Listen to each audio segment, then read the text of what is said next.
Oh, thanks very much, Kelly and April. Thank you. Yeah, I'm excited. I'm excited to be here. It's tomorrow here. If you want the lottery numbers, I've got them.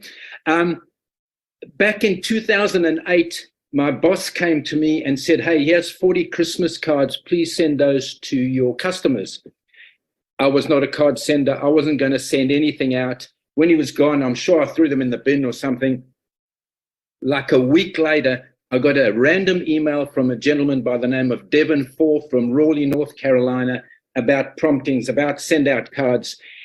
And I don't know why I clicked on the link. Long story, I sent out about 40 Christmas cards, and you can see it was very basic back then. It was just a front and that's me standing at the board. But anyway, it was very basic. But the incredible thing is, I went and visited my customers a week, 10 days later, and there were my cards on their desk, on their computer, in their homes. It was amazing, the response I got. And I thought, oh, this is pretty good. So I continued on and subsequently sent tens of thousands of cards. So that was the start. Then a number of years ago, I was at the beach. I met a couple who just had a baby. If we can go to the next card. I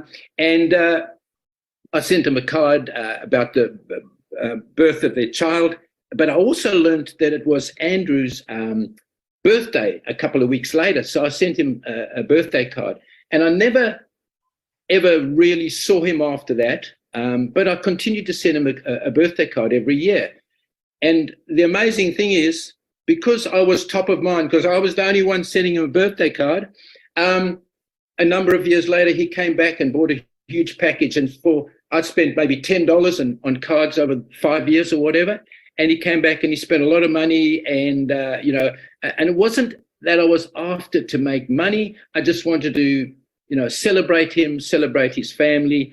And it came back in bucket loads. It's that law of reciprocity. And the last thing I've got for you, I talk fast. I come from Australia.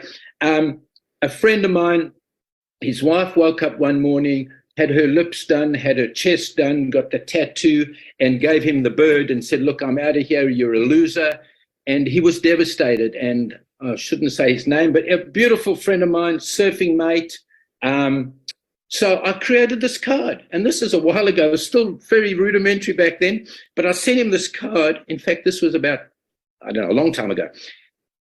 And I didn't want a response, but I expected one because it was so heartfelt. I had a prompting to send him this card to tell him that I loved him and that he was a winner and a champion.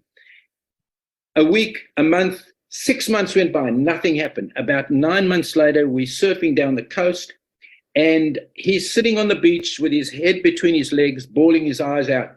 And I went up to him, I said, "What's wrong? Who's died, And he said to me, and he got up and he gave me this long, lasting hug. And he said to me, "I just want to thank you for the card. It sits on my bedside table, and I read it every night before I go to bed." Now, that just blew me away. I mean, that was just a card that I created. And the moral to the story is that if you love on people, it'll come back to you. And the same thing if you do it with your customer base. If you own the real estate on their fridge, if you send them cards, the images that you've grabbed off the internet, you will be top of mind and you will be remembered, and they will call you when they need you. So I'm excited. I'm excited to be here. I want to thank Kelly, prompting, send out cards. Thank you very much.